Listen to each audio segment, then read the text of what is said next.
Hello दोस्तों, स्वागत है आप सभी का हमारे YouTube channel inspire story A2Z पर। यहाँ आपको मिलेगा बेहतरीन कंटेंट, मजेदार जानकारियाँ और ढेर सारी नई बातें। तो चैनल को सब्सक्राइब करें, वीडियो को लाइक करें और हमें सपोर्ट करें। ये कहानी है एक बुजुर्ग पिता और उसके बेटे की, जो इस्लाम की सीखों से जुड़ी हुई है। ये हमें बताती है कि माँ बाप की दुआ और बददुआ का कितना असर होता है और कैसे इंसान अपनी गलतियों से सीखकर वापस सही राह पर आ सकता है। एक गांव में हजरत अजीज नाम के एक बुजुर्ग रहते थे। वह बहुत ही नेक और परहेजगार थे। उनका एक ही बेटा था, जिसका नाम सलमान था। अजीज ने अपनी जिंदगी हलाल रोजी कमाने, नमाज पढ़ने और नेकियों में गुजार दी थी।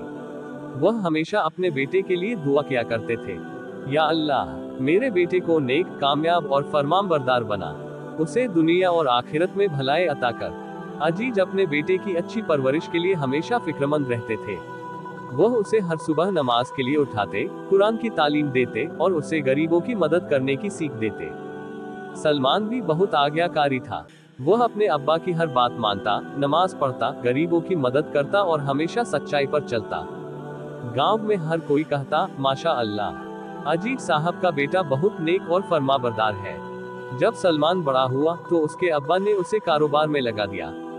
उन्होंने उसे सिखाया कि हमेशा हलाल कमाई करो, किसी को धोखा मत दो और कभी घमंड मत करना। सलमान ने इन बातों को दिल से अपनाया और कारोबार में खूब तरक्की की। अल्लाह ने उसके कारोबार में इतनी बरकत दी कि वह जल्दी ही अमीर बन गया। हर दिन वह अपने बाप की खिदमत करता, उनके पैर दबाता और कहता, अब्बा, आपकी दुआओं की वजह से ही मुझे ये सब मिला है। अजीज ये सुनकर मुस्कुराते और कहते, बेटा, हमेशा इसी तरह नेक रहना, क्योंकि माँ बाप की दुआओं में बरकत होती है। लेकिन जैसे जैसे सलमान की दौलत और शोहरत बढ़ती गई, उसके अंदर घमंड आ गया। अब वह अपने अब्बा की बातों को ध्यान से नहीं सुनता था। एक दिन उसके कुछ नए दोस्त बने, जो बहुत ही ऐशो आराम पसंद और घमंडी थे। वे सलमान से कहते, यार, ये पुरानी बातें और इस्लामी तालीम अब किसे चाहिए, अब तो पैसा ही सब कुछ है। धीरे धीरे सलमान अपने बाप की नसीहतों को नजरअंदाज करने लगा। वह नमाज छोड़ने लगा, गरीबों की मदद करना बंद कर दिया और दुनिया की रंगीनियों में खोने लगा। एक दिन उसके अब्बा ने उससे समझाने की कोशिश की, बेटा, जो अल्लाह देता है वह वापस भी ले सकता है। अपने बाप को दुख मत दे, वरना बद्दुआ लग जाएगी। लेकिन सलमान ने गुस्से में कहा, अब्बा, आप जमाने से पीछे हैं, आपकी बातें पुरानी हो चुकी हैं। अब दुनिया पैसों से चलती है, न कि नेकियों से। ये सुनकर अजीज बहुत रोए और मजबूरी में उन्होंने कह दिया, या अल्लाह, अगर मेरा बेटा नेक रास्ते से हट गया है और मुझे तकलीफ दे रहा है, तो इसे इसकी नाफरमानी का अंजाम दिखा। कुछ ही दिनों बाद सलमान की जिंदगी में अजीब बदलाव आने लगे। उसके कारोबार में अचानक घाटा होने लगा। उसके दोस्त, जो उसके साथ मजे करते थे, धीरे धीरे दूर हो गए। उसके सबसे भरोसेमंद पार्टनर ने उसे धोखा दे दिया और वह भारी कर्ज में डूब गया। जो लोग उसकी इज्जत करते थे, अब उससे किनारा करने लगे। सलमान को समझ नहीं आ रहा था कि यह सब क्यों हो रहा है। एक रात वह अपने ऑफिस में बैठा हुआ था, जब उसके दिमाग में अचानक एक ख्याल आया, क्या ये सब मेरे बाप की बद्दुआ का असर है। वह दौड़ता हुआ घर गया और देखा कि उसके अब्बा बीमार पड़े हुए थे।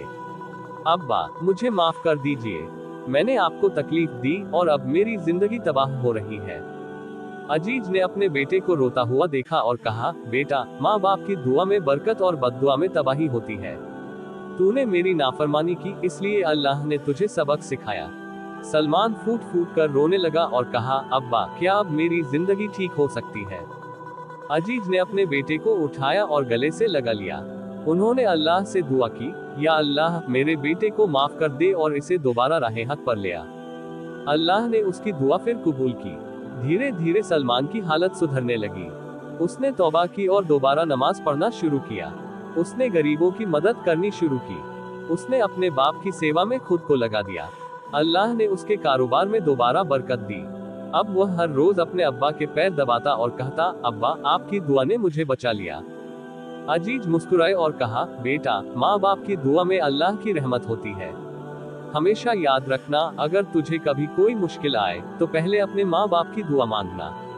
माँ बाप की दुआओं में बरकत होती है। अगर वे खुश हैं, तो अल्लाह भी खुश होता है।